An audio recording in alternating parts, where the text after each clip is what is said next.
I want to start this conversation by mentioning that Larry and I were here, well, only in London, at the very same reception I think 4 years ago when we were here as students, as many of you are here today. The way that began is I received a letter in the mail, inviting me and said, oh, just come join us in London. There's going to be, Mikhail Gorbachev is going to be there. Shimon Peres, Madonna. There was a long list of celebrity names. And the first thing I thought was, we really need to do something about junk mail in this country. And I was about to...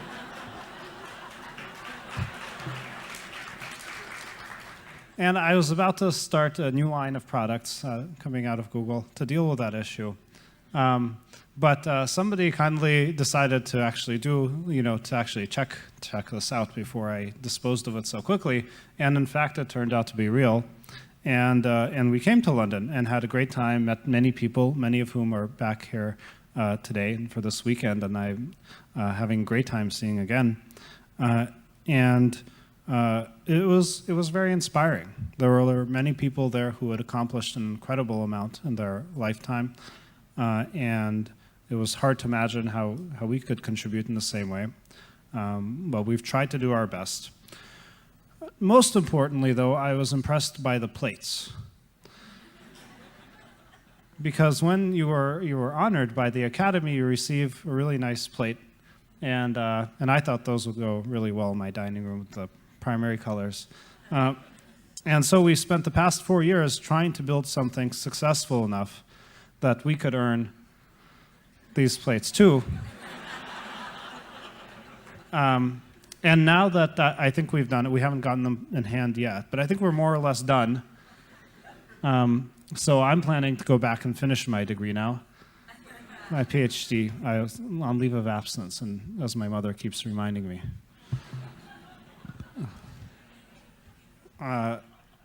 There's one minor thing I realized before I go back, and it's been my experience now from being at a company that has grown and is viewed differently in the world than was when we were a smaller company. People don't really like big companies. And I pondered, how do you address that issue? Because you don't want to be disliked. And I think the real issue is not, is it unfair that people kind of expect so much out of big companies and watch them so closely and so forth. The question is, what is the company really doing with all of its vast resources to make the world better, to actually do positive things in the world?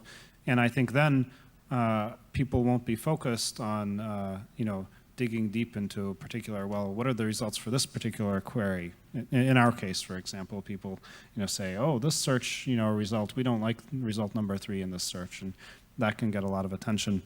I think that a company like Google with okay resources financially, not that big compared to many other companies, but nice technical resources, a lot of distribution, a lot of users, things like that. I think we have the potential to make very big differences, very big positive differences in the world.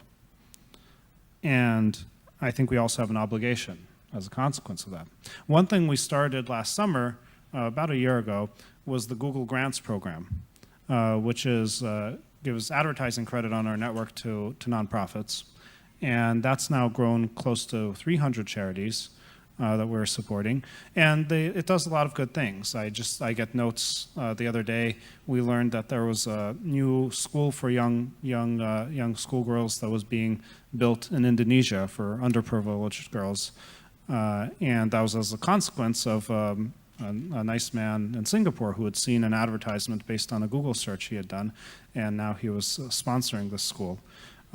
We also apply to issues of world poverty, health, and inclusiveness in politics, all kinds of a very broad range of charities that are currently covered by Google grants. We've decided to take this to the next level, and that's going to be the Google Foundation, which we're in the process of forming. And there we're going to be able to put resources beyond just advertising credit into it, and actual financial resources, and also the skill and the technology that we have in our company. It has also been received very warmly by our employees because they feel like they can be a part of something that's bigger, that's not just designed to help Google, but really is designed to help the whole world. So that's been a great experience for me. And now I'll give you Larry's take on it.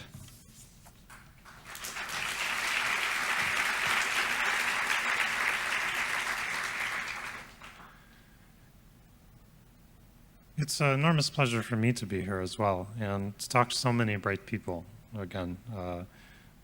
I still prefer actually to hang out with the students, though.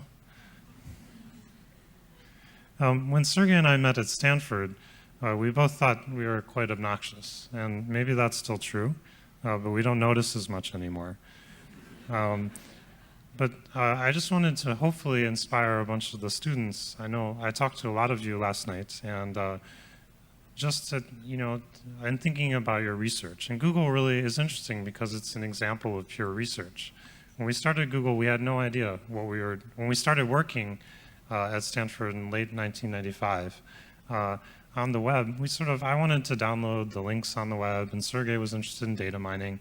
And we had sort of no idea really what we were doing. We just thought, the web was interesting and was a good computer science topic, and we could probably get our dissertations to do something that might be practical and might be significant. We tried all sorts of things, most of which failed. And we came up with a better way of doing ranking, which we didn't think would apply to search at all, and then eventually we realized was really useful for search. And I think the takeaway for me in this is that, you should pick areas you think are interesting, that could be valuable, where there's a lot of activity. I was interested in links because I knew no one else was really looking at the links on the web. And I figured, you could probably do something with them. And I think that's true of many of these areas where people do interesting things. I also think it's really important for us when we were working on this. We had many people, Sergey and I and a couple of other people, who worked tremendously hard. And I think that was an important part of making all this work. I had a conversation last night with someone who will remain nameless, but they said, I'm thinking about doing this research in an area, and the work is kind of incremental and the papers are kind of boring, but I'm told that I should publish a lot of papers, and then that way, I'll get my degree and I'll graduate. And so I'm thinking maybe I should do this. But there's this other thing I really want to do that no one's working on that I think is much more important. And my advice would be, pick the thing that's important. Maybe it doesn't work out because it's more risky. But you can, your PhD might take a few years, and you can try a number of different of those things. And maybe one of them will work and be a really big deal. So there's so much potential in all of you in the room. My advice would be to work really hard on the things that you think will really matter in the world, and don't be afraid to fail. Thank you.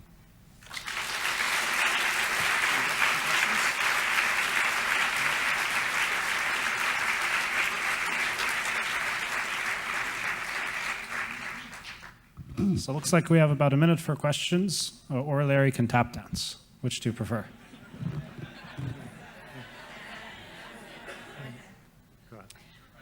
I'm just kind of curious. You guys aren't especially far in your life. You've made ginormous amounts of money. What do you guys plan on doing the rest of your life? You've achieved so much already. Well, I'm still waiting for the plate. That should happen soon. Okay. What are you going to do after Sunday? I think, there are many important things to life, aside from financial or career success. And in fact, it's not necessarily the ultimate success that motivates you. It's the process of getting there, and the technologies or products that you build, or in whatever realms you may be in. So I'm not too concerned about finding something to do. Though I do think it'll be based on doing things that I really enjoy and not have some end goal in mind. Just curious. My name is Alejandra Casillas. I'm from Harvard Medical School. I just was wondering, how did you come up with the name Google? So the name Google is a large number. It's 1 followed by 100 zeros. Or as Sergey likes to remind me, though, it was spelled slightly differently.